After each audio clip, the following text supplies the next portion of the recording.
오늘 은혜 받으실 하나님의 말씀은 마태복음 21장 23절에서 27절 말씀입니다.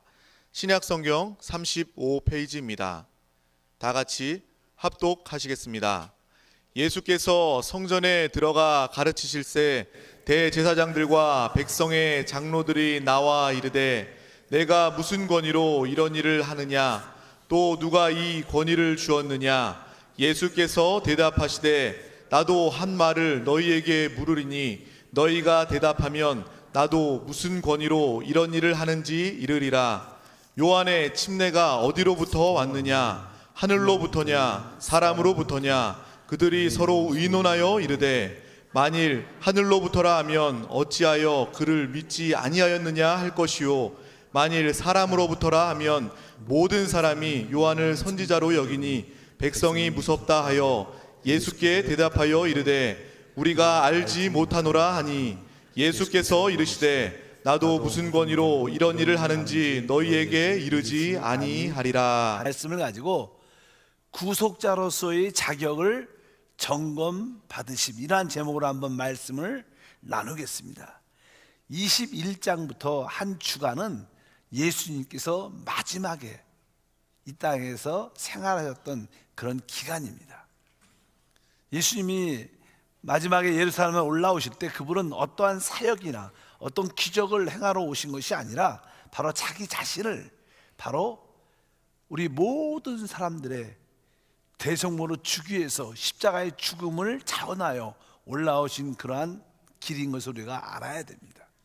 구약에 보면 이스라엘 백성들이 유월절을 지킬 때 유월절 어린 양을 잡아야 됩니다.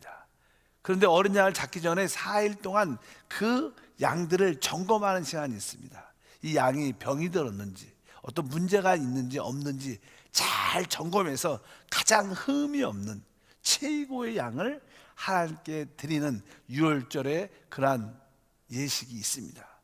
우리 주님은 이 땅에 바로 우리의 유월절 어린 양으로 오셨기 때문에 그분도 역시 이제 죽으시기 전에 모든 것으로부터 한번 점검을 받을 필요가 있습니다. 뭐 정치적으로도 종교적으로도 윤리적으로도 모든 범사에 그분이 우리를 구속하기에 합당한 자격이 있는가, 그러한 점검을 받는 그런 이야기라고 말씀을 드릴 수 있습니다. 그래서 이제 첫 번째 점검에 대한 이야기가 기록되어 있는데, 그것은 다른 것이 아니라 바로 종교 지도자였던 종교를 대표하는 권력을 가진 대제사장들과 또 이제 국민 앞에 백성들로부터의 권력이 나오는 책임자, 백성들의 책임자 장로들로부터 점검을 받게 되는 그런 이야기가 기록되어 있습니다. 우리가 본문에 그런 말씀이 기록되어 있죠. 예수님께서 성전에 올라오셔서 몇 가지 일을 하셨죠. 바로 성전을 깨끗이 하는, 돈을 바꾸고 매매하고 이렇게 여러 가지 비둘기들을 파는 그런 자들을 노권으로 그들을 치시면서 다 쫓아내시면서 그런 것을 대제사장들이 다 봤을 겁니다. 그래서 그들이 거기에 대한 불만이 참 많았습니다. 그래서 이 대제사장과 이 장로들이 와서 예수님께 그냥 질문을 하죠. 그럴 때 우리 23절에 아까 읽었죠. 다시 한번 읽어보니까 예수께서 성전에 들어가 가르치실새 대제사장들과 백성들의 장로들이 나와 이르되 내가 무슨 권위로 이런 일을 하느냐, 또 누가 이 권위를 주었느냐, 이렇게 질문합니다. 바로 예수를 향해서 누가 당신에게 이런 일을 하도록 권위를 주었는가, 당신의 권위가 어디서 났는가, 이렇게 질문을 하면 아마 대답을 못하시고 아무것도 못할 거라고 생각을 그들은 했기 때문에 아주 까다로운 질문을 했었습니다. 그런데 우리 주님은 워낙 지혜가 있으십니다. 그 대답을 하기 전에, 그러면 내가 이 대답을 하기 전에 내가 먼저 한 가지를 질문하겠다, 이렇게 말씀하시면서 어떠한 질문을 하셨냐면 바로 침례, 요한의 그 침례가 하늘에게서 왔느냐 사람에게서 왔느냐, 이런 질문을 합니다. 사실 예수님을 증거했던 이 침례 요한은 강력하게 회개의 메시지를 전하고 이제 예수님을 마지막 때 증거하죠.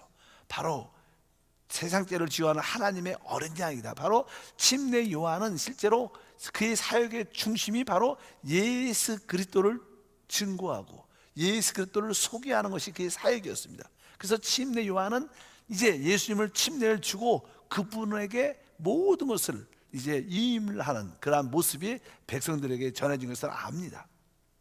근데 이제 이 대제사장과 이 장로들이 대답을 하기 전에 자기들이 이 얘기를 질문을 딱 받고 놀랐습니다. 왜? 여기 답하기가 쉽지가 않습니다. 만약에 요한이 주는 그 침례가 하늘에서 왔다면 바로 그 침례 요한이 바로 나를 증거했다.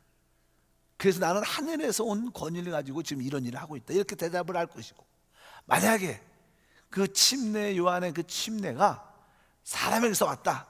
근데 백성들은 다 요한을 하나님의 선지자로 다 믿었기 때문에 그가 선지자가 아니라는 뜻을 의미하기 때문에 백성들을 두려워했기 때문에 그들은 이래도 대답을 해도 안 되고 저렇게 대답을 해도 안 되니까 그들은 거짓으로 대답을 하지 않습니다. 우리는 어디서 난 건인지 알지 못한다.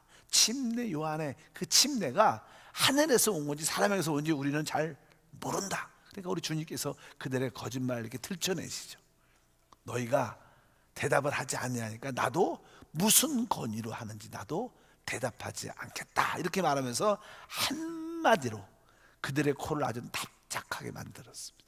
그것은 그분이 우리를 구속하기에 합당한 자격이 있다는 것을 우리에게 보여주는 줄 믿습니다. 뭐 당연하게 그분은 우리를 구속할 수 있는 그 능력과 은혜가 있습니다.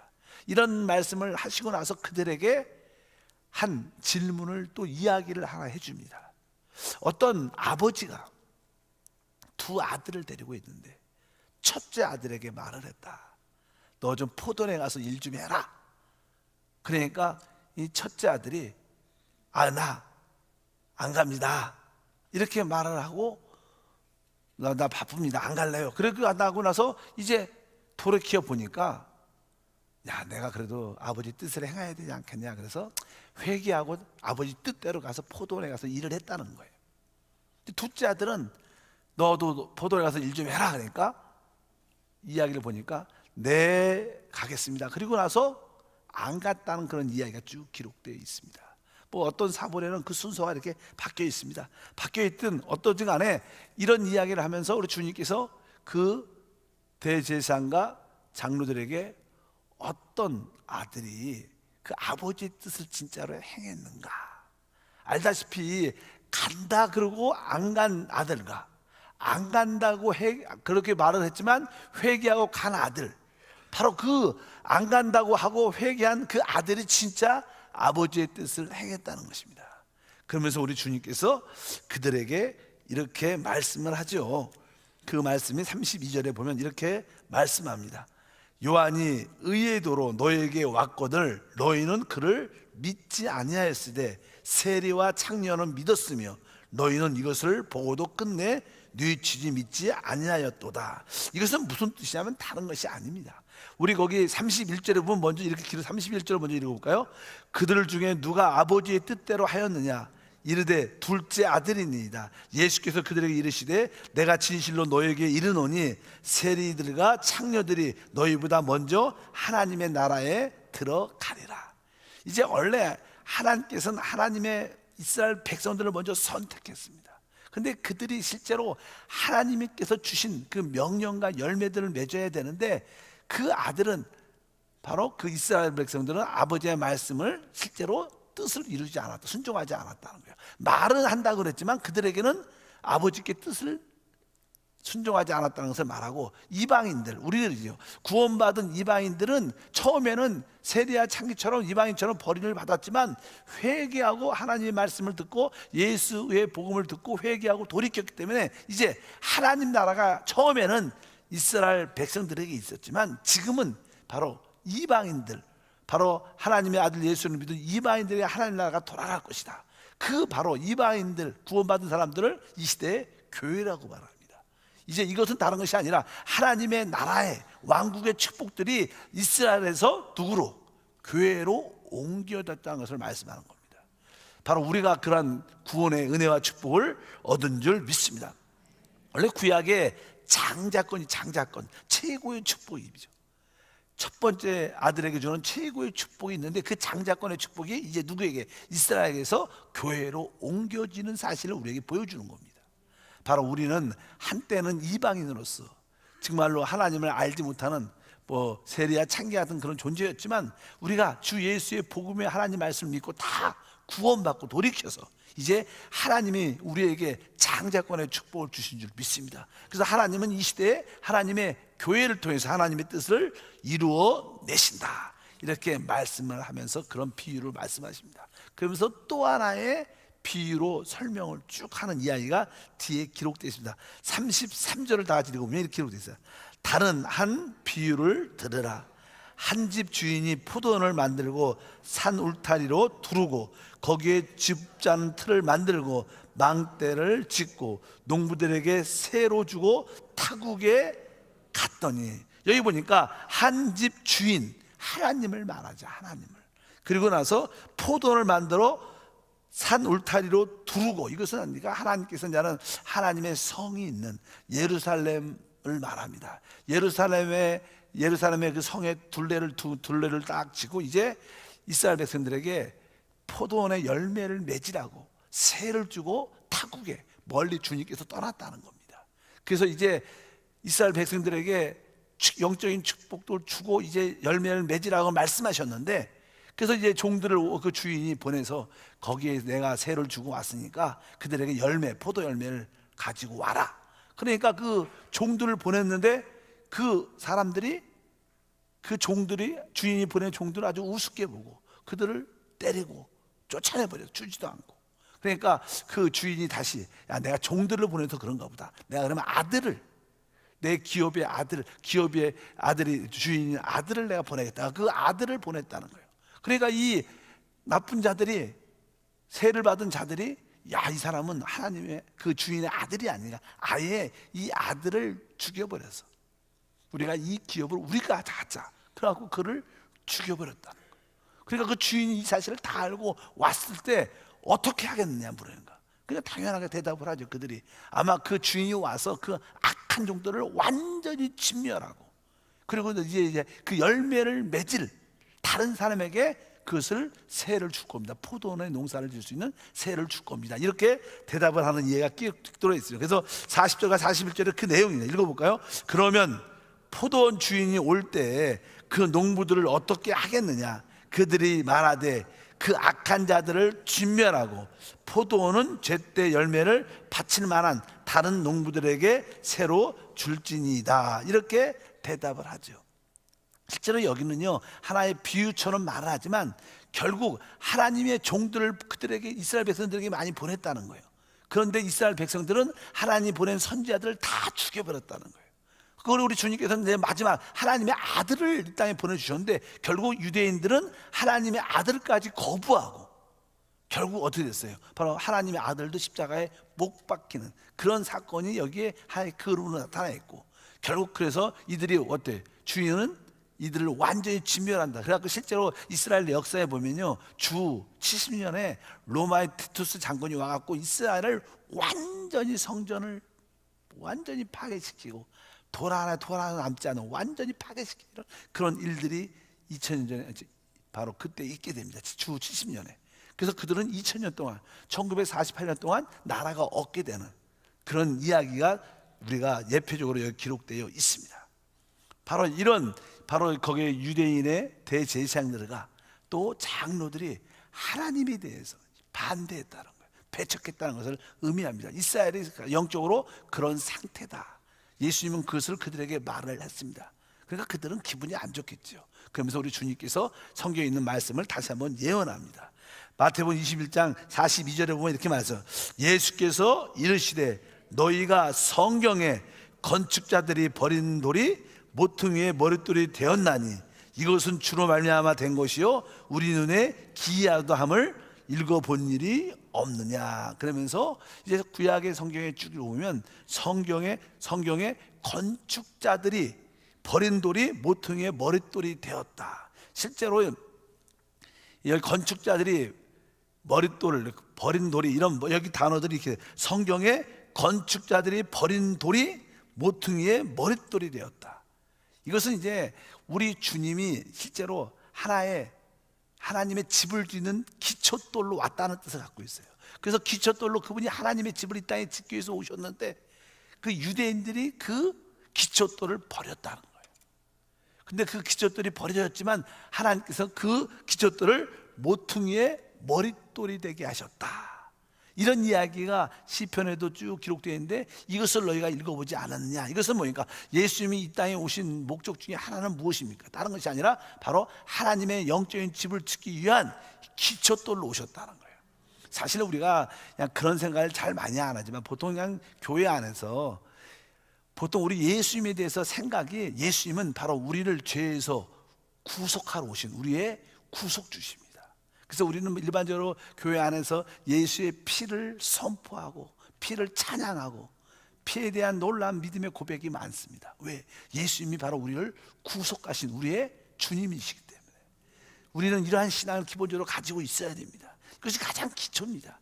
그러나 성경을 좀 더 이해하고 영적인 체험이 있는 사람들은 그분이 예수의 피로 우리를 구속하신 구속주뿐만 아니라 그분은 실제로 죽음과 부활을 통하여 이제 성령으로 우리 안에 오신 생명의 주님이시다. 그것도 우리가 알아야 된다는 거예요. 보통 신앙에 좋은 사람들은 예수님이 나의 구속 주님이신 것을 압니다. 그분의 피를 내가 구속받은 우리 주님은 바로 나의 구속주다. 그리고 좀 더 신앙이 좋은 분들은 어떤 분이에요? 바로 그분이 이제 성령으로 나의 생명으로 내 안에 오신 생명의 하나님이시다. 예수님 바로 우리 안에 오신 생명의 하나님이시다. 이것도 안다는 거예요. 근데 우리가 진짜 하나님께서 우리에게 보여주신 또 하나의 뜻은 오늘 말씀해 보니까 바로 성경의 건축자들의 버린 돌이 모퉁이의 머릿돌이 됐다, 이런 표현이 있습니다. 사도 베드로 같은 경우에도 바로 우리를 산돌이라고, 산돌. 뭐 우리가 다 돌이라는 거예요. 우리 살아있기 때문에. 왜 돌이 필요합니까? 구약의 하나님의 성전, 신약의 하나님의 교회 집을 짓기 위한 거라는 겁니다.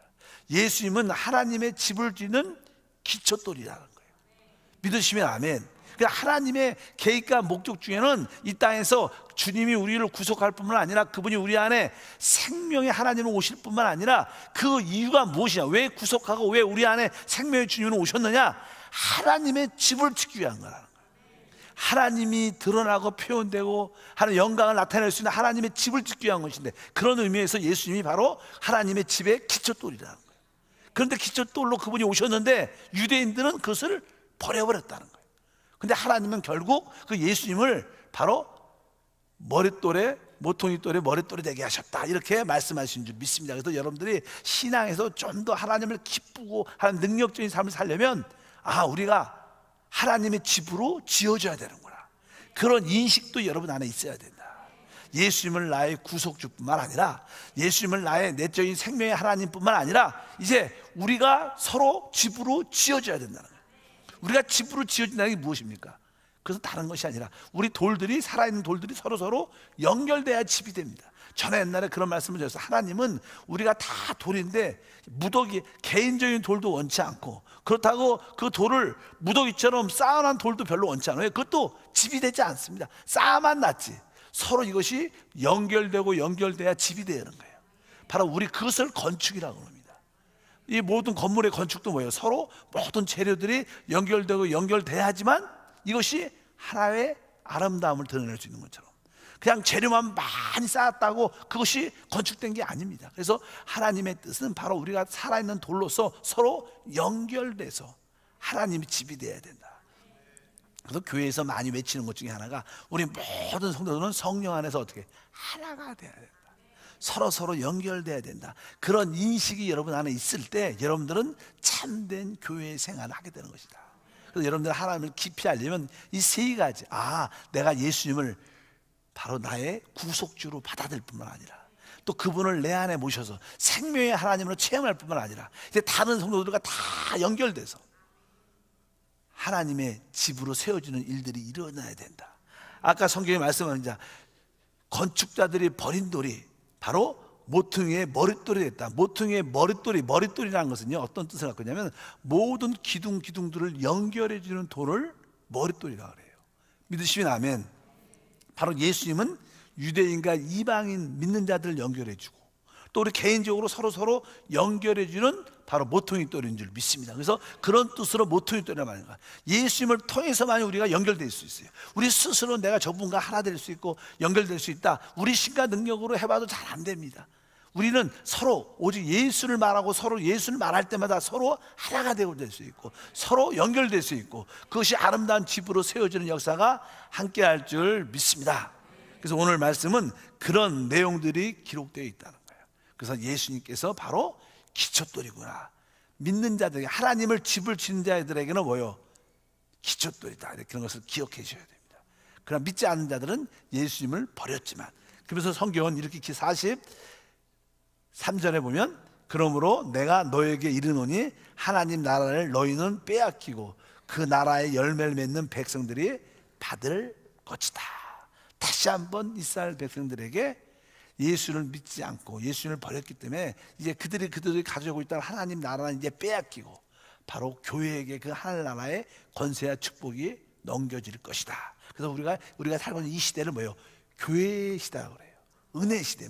이 시간은 뭐예요? 우리 교회가 구원받고 교회가 하나님의 은혜를 누리는 시간이기 때문에 우리가 보통 이 시대를, 우리가 살고 있는 시대를 은혜 시대, 교회 시대라고 말씀하는 줄 믿습니다. 그리고 44절을 다 같이 읽어보니까 이 돌 위에 떨어진 자는 깨지겠고 이 돌이 사람 위에 떨어지면 그들을 가루로 만들어 흩으리라 하시니라. 이 말씀은 이런 뜻입니다. 이 돌 위에 떨어진 자는 깨지겠고, 이 돌이 누구예요? 예수님을 말씀하죠. 기초돌인 예수님 안에 이 돌 위에 떨어지는 자는 어떻게 해요? 깨지겠다.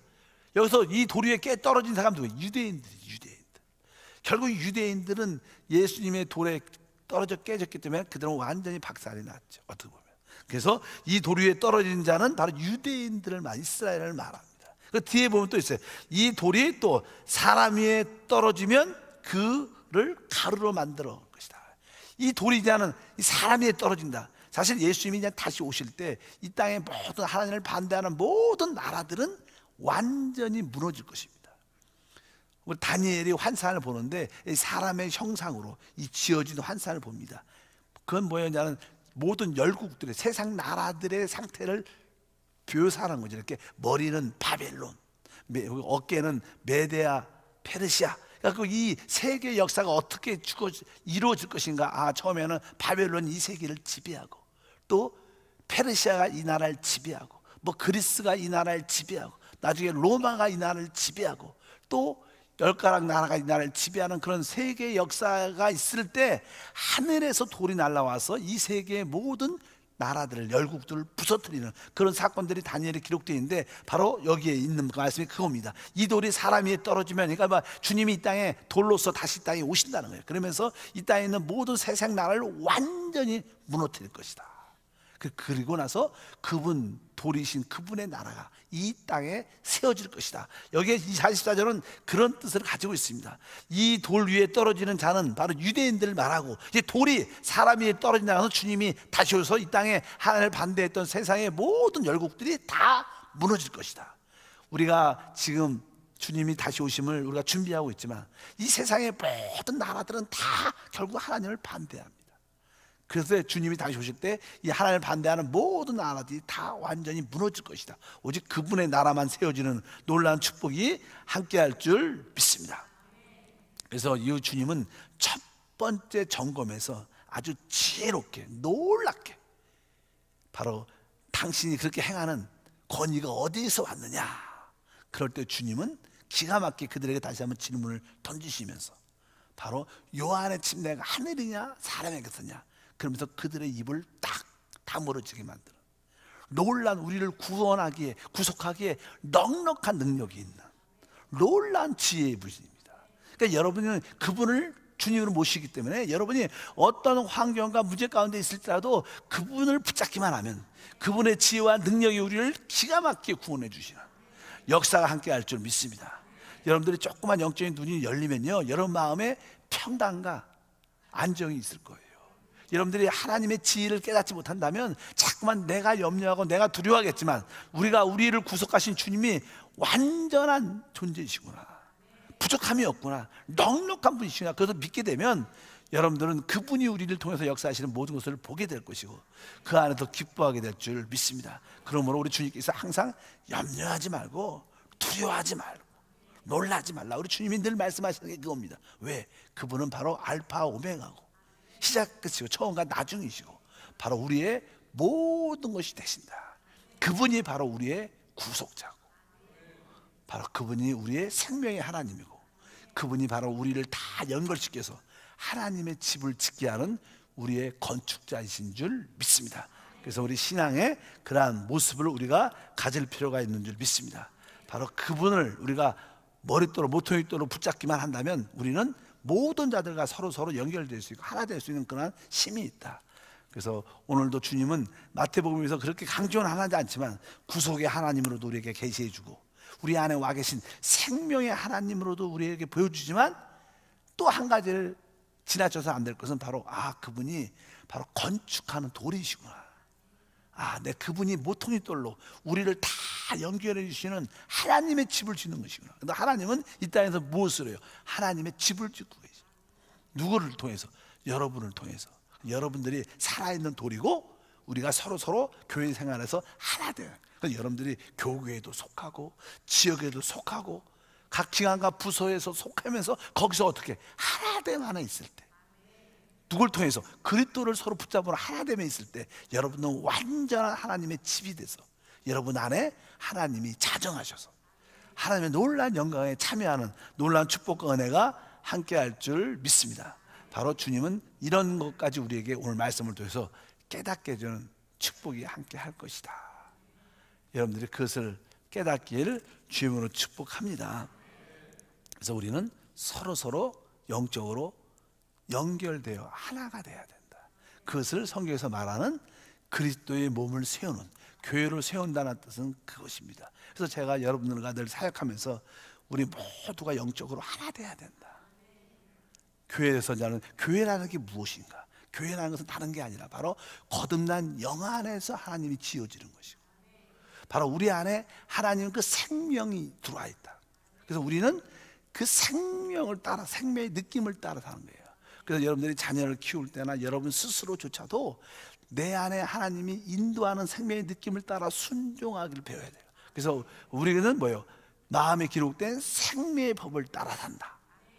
왜? 여러분 안에 확실히 생명의 법이 마음의 법이 기록되어 있기 때문에 순간순간 여러분들이 조금만 기도하고 조금만 기다리면 그 느낌은 다 느낄 수 있어요. 그것이 조금 강하게 약하게 느끼는 차이뿐이지 여러분들 안에 조금만 하나님 내가 이 방향에서 이 문제에서 어떻게 할까요? 하나님 어떻게 할까요? 사람들은 빨리 이렇게 귀로 듣고 싶어 해요. 근데 하나님은 귀로 거의 말씀 안 해요. 마음으로 말씀, 마음에 기름 부음이 있습니다.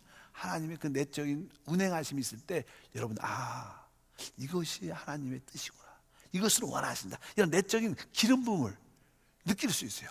그럴 때 바로 그 생명의 법을 따라 여러분들이 어떻게 순종할 때 바로 여러분 안에 역사가 나타나기 시작해요. 그래서 교회에 있다는 뜻이 무슨 뜻이냐? 바로 내가 영 안에 있는 것이고 바로 내 안에 있는 하나님의 생명, 기름 부음에 순종하는 것이고 그리고 내가 이 모든 성도들과 하나됨 안에 있을 때 여러분들은 바로 하나님의 집이 되는 거예요.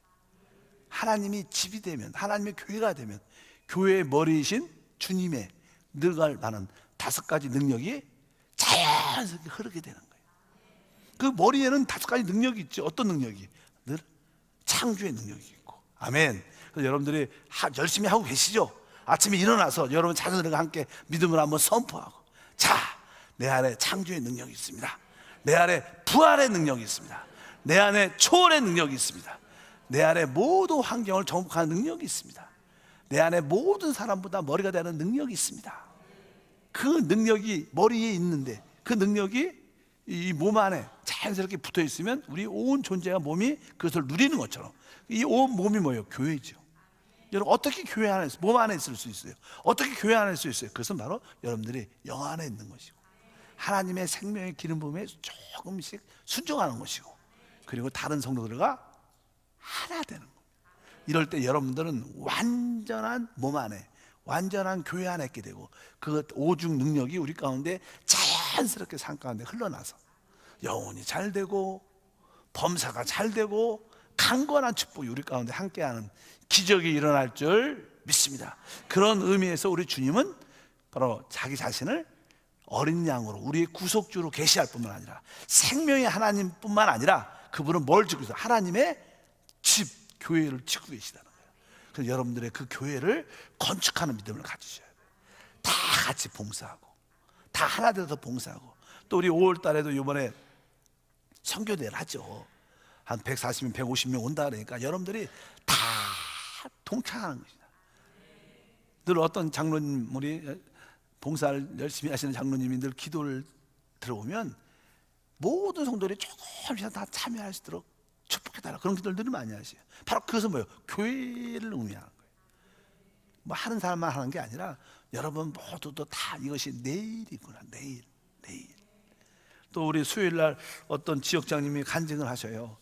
강혜란 전사님이 결혼하는데 자기는 강혜란 전사님하고 전혀 상관이 없대. 교구와도 상관이 없고 교회학과도 상관이 없고 전혀 상관이 별로 없대. 실제로 그냥 뭐 이렇게 서로 이렇게 교회학교 사역자고 그러니까 별로 행정실에도 그렇고, 그런데도 강혜란 전사님 일이 내 자기 일 같대. 그래서 그 멀리까지 갔다 축하해 주러 갔다는 거예요. 이게 교회 일이 누구 일 같아요? 내 일 같을 때 우리가 주님의 하나됨 안에 들어온 거예요.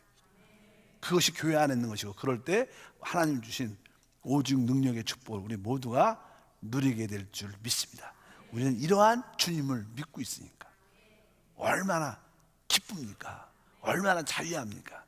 오늘도 그분께서 그분의 지혜와 능력으로 우리를 어떻게 다시 한번 붙잡아 주시고 구원해 주시고 역사할 줄 믿습니다. 그래서 어떤 환경 가운데 있어도 두려움은 떨쳐버리고 담대하게 믿음으로 감사하는 우리 모두가 되어야 될 줄 믿습니다. 여러분 안에 있는 그 염려와 두려움이 떠나가고 하나님 주시는 평강과 은혜가 함께할 줄 믿습니다. 여러분 모두가 하나님의 집으로 잘 지어지기를 축복합니다.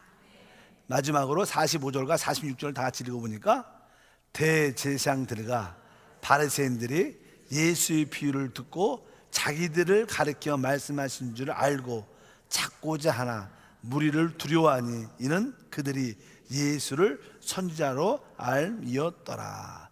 이렇게 주님께서 그들에게 깨달음을 주려고 회개하고 돌이키라고 설명도 잘하고 예화도 들어주면서 이제 회개하고 돌이켜라 이렇게 말씀했는데도 여전히 마음이 강박하니까 이 대제사장과 장로들은 우리를 아주 우습게 봐 잡아서 죽여버리자, 아주 예수님을 완전히 배척하고 결국 나중에는 십자가에 못 박게 되는 그런 일을 하게 되죠. 사람들이요 좋은 말을 한다고 해서 회개하고 돌이키는 게 아니에요. 마음이 이미 한번 삐뚤어진 사람들은요 이렇게 돌이킬 기회가 별로 없는 것 같아요. 어쩌니 여러분들이 하나님 앞에서 부드러운 마음을 가져야 돼요. 믿으시면 크게 아멘. 그래서 여러분들이 내가 한번 생각 딱 했는데 내가 저 사람을 싫어 그러면 그냥 사람들이 그 사상이 끝까지 싫어지면 안 되는 거예요. 또 우리는 내 마음은 항상 바뀔 수가 있어야 돼요. 다 사람은 다 비슷합니다. 그리고 내 생각을 바뀌면 또 다른 사람들이 다 수용될 수 있고 받아들일 수 있는 그런 마음을 갖는 거예요. 여러분 마음에 강팍감과 고집이 없기를 축복합니다. 여러분 마음에 열려있는 마음을 갖고 있어야 돼요.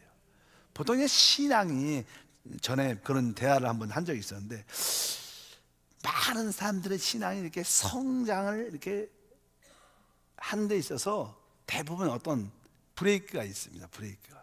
이게 무슨 뜻이냐면 보통 성격이 좀 진취적이고 열정이고 뜨거운 사람, 열심히 많은 사람들은 신앙 성장이 되게 빨라요.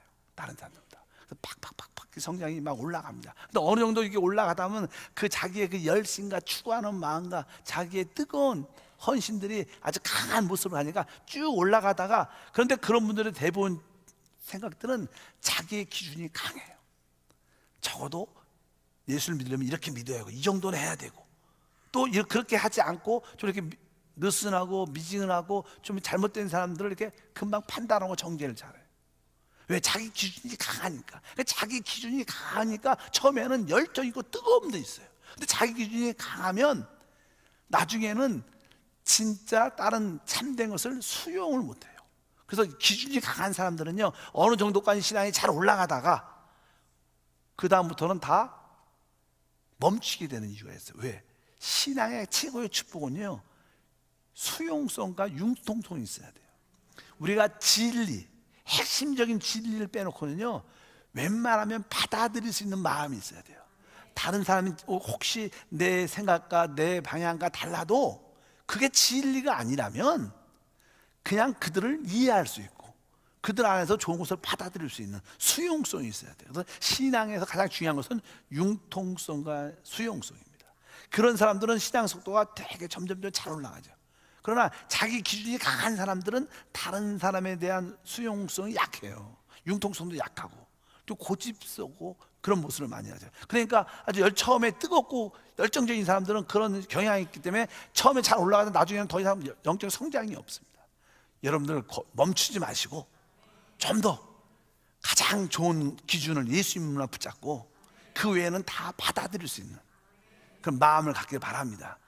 그래서 부족해도 받아들이고 넘쳐도 받아들이고 이해가 안 가도 받아들이고 같은 형제자매로서 하나로 건축되는 모습을 갖고 있다면 여러분들은 하나님의 집의 재료로서 합당해서 하나님의 영광을 나타낼 줄 믿습니다. 기도하겠습니다. 하나님 아버지 감사합니다. 이제 주님께서는 몇 가지 우리의 구속자로서 합당한 자격이 있는지 점검받고 시험받는 가정 가운데 있음을 압니다. 첫 번째, 대제사장과 또 백성들의 장로들의 그 점검과 시험을 통과하신 주님을 찬양합니다. 우리 모두도 이제 주님의 그 놀라신 지혜와 은혜를 본받게 하시고 이제 주님의 그 뜻대로 하나님의 집으로 지어가는 우리 모두에 대한 은혜도 함께 하시도록 축복해 주시옵소서.